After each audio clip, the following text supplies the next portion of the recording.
Hello everyone, welcome back to the channel and another Sunday video.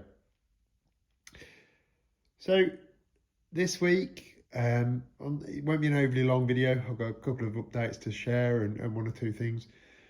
But I wanted to show you this fantastic piece here, and I know I've shown it to you guys before, but today we'll do a bit of a demonstration with it. So when glazing bars became really fine on sash windows, like this kind of fine, 14 mil, 16 mil, 5/8 of an inch wide here. The makers started to dowel them through. So there would be a tiny little tendon on the end of here that went into the vertical bar. And then there would be a dowel which went from one piece to the other just to strengthen everything up. But drilling those dowels is an absolute pig of a job. I have managed to do it freehand in a fashion over the years, but getting them to line up perfectly is really hard work. So I've often made really crude jigs, literally just two bits of timber pinned together with a third piece on the side to form a fence. And then I've drilled my hole in the right place, carefully marked it up and drilled my hole in the right place. But this jig is just a little bit more than that. This jig clamps it down, clamps the workpiece down. It's adjustable for different size of bars and so different widths of bars.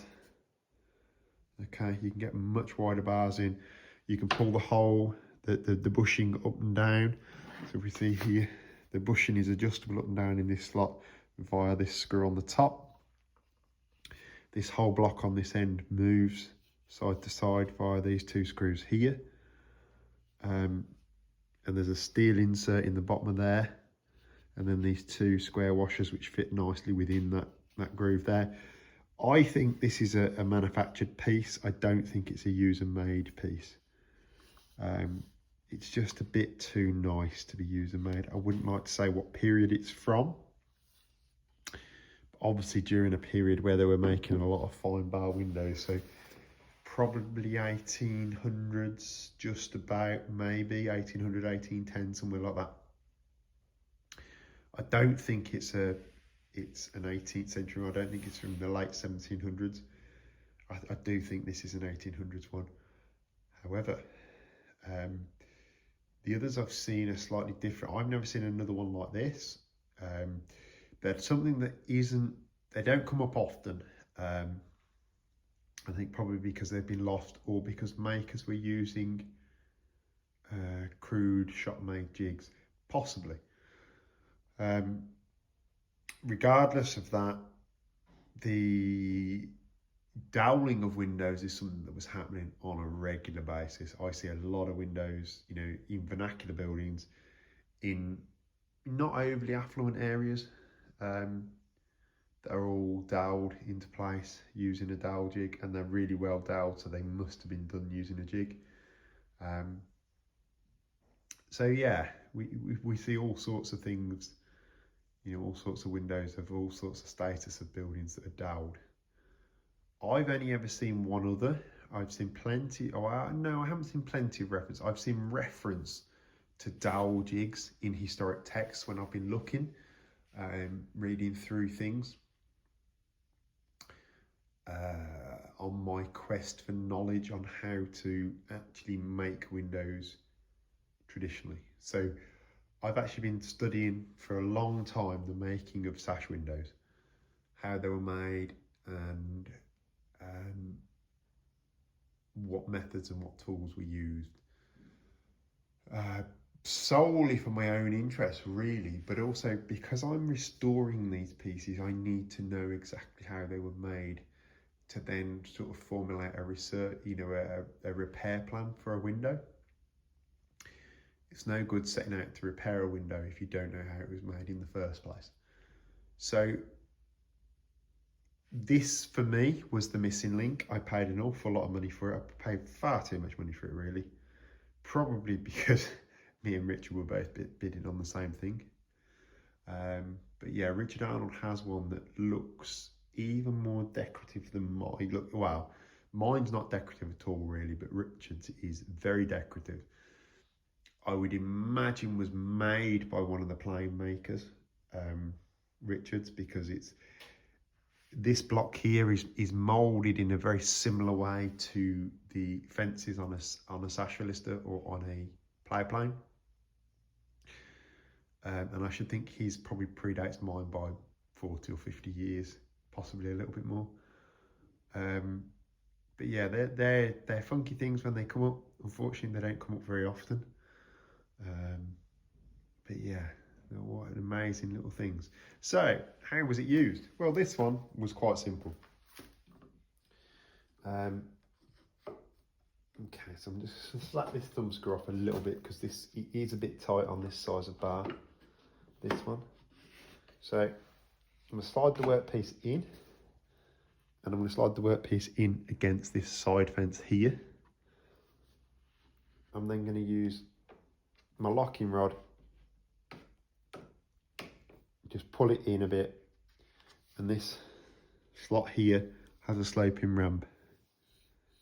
So as you pull this in, it grips, it pushes the bar down into the bottom of the jig. I'm going to use a modern lip and spur bit, and I'm going to use a little cordless drill. A lump on the bottom of there, yeah. A lump of rubbish just on the bottom of it, but now it's sitting level. And I'm just going to use my little and spur bit. I've not got it fixed down. And you'll see I've pushed the bit right through till it's touching, so I'm not ragging the bush too much.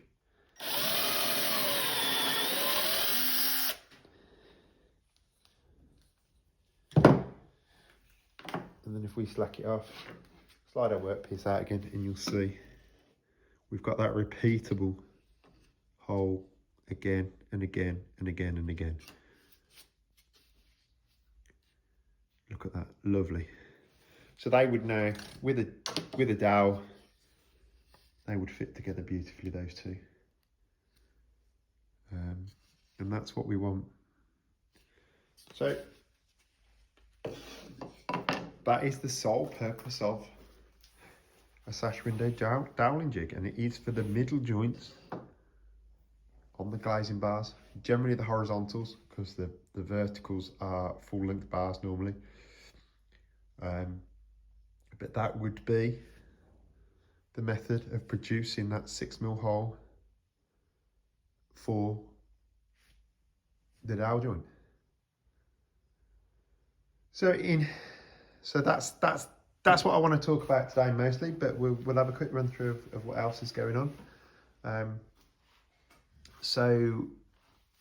This week I've had a bit of a busman's holiday down to Kent to help a friend out in need, raising a timber frame building on Sheppey. What an incredible time it's been, working with a different crew, doing something I wouldn't normally get the chance to do because they don't take on such large projects. It's been a really interesting week. I'll put some video footage in at the end of this video of the frame and some photos. So yeah, very big thank you to Team Norton Timber down in Kent for the chance to go down there and help them with that amazing project they've just done. Probably one of only 2 hammer beam barns to have been built in the UK in the last 500 years, but hey ho. You know, which is a pretty amazing achievement to at least say I played a small part in one of them, and it was only a very small part. Means I've neglected my work here, both here and on the farm and in the workshop and on site. So I've got a very busy 3 or 4 weeks now in the run up to Christmas. So I apologise if the videos get a bit sporadic again, guys. I will try my best. I managed to get some in the can last weekend. As you saw, there was 3 videos this week. I'll try and do the same again this week, but we'll see what happens. Yeah, we will see where we get to with those. So yeah, ideas, guys, for videos. What do you guys want to see? Do you want to see more of this sort of content? Do you want to see more of the new joinery content that I'm making? Do you want to see some on-site works? What do you want to see? Let me know. Do you want to see some more tool videos like this? Do you want to see some more videos of tools and what they were used for? Yeah, let me know in the comments below. I'm going to do another video on Tuesday on techniques for or techniques with the basic toolkit. I've got another cracking one idea lined up for that, so I'll get that recorded and in the can. But yeah, it's up to you guys. You keep telling me what you want to see. But yeah, that's about it for today's video, guys. So thank you all so much for watching. If you could all like and subscribe, and if you can, share the video, and yeah, just keep chipping away at it, guys. The algorithm's building back up slowly. I think there's a lot more viewing going on the channel now. It did just stymie completely a few weeks ago when we were doing all the centering the past stuff. We went from about 1,200 views a month to, I think, down to about 200 views a month. So keep it coming, guys. Keep looking, keep watching, keep sharing if you can, guys. It really does help with this YouTube algorithm, which is the only way I'm going to be able to devote more and more time to this.